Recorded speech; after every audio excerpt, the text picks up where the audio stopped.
आज तेणु ये दिन टाक संविधानिक दिवस रूपे पालन करने सरकार पक्षर आह्वान कराई आम से आज संविधान पर शपथ ग्रहण करवा से कार्य एवं आरंभ करने आम जाऊे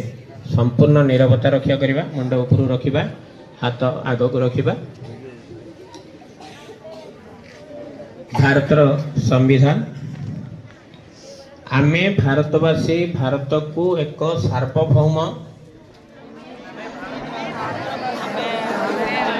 समाजवादी धर्मनिरपेक्ष गणतांत्रिक साधारणतंत्र रूपे गठन करिबा पाई दृढ़ संकल्प नहीं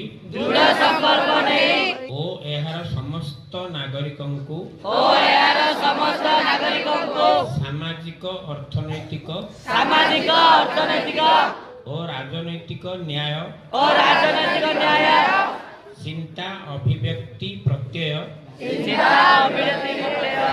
धर्मीय विश्वास एवं उपासनार स्वतंत्रता स्थिति और सुविधा सुजोगर समानतार सुरक्षा प्रदान करिबाकु तथा व्यक्ति मर्यादा एवं राष्ट्रर ऐक्य और संहति निश्चित करी सेमानक मध्यरे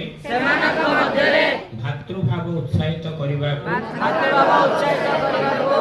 एही 1949 मसीहा नवेम्बर 26 तारीख दिन आमर संविधान प्रणयन सभा द्वारा एही संविधान को प्रणयन करुछु एवं आम निज को अर्पण करुछु।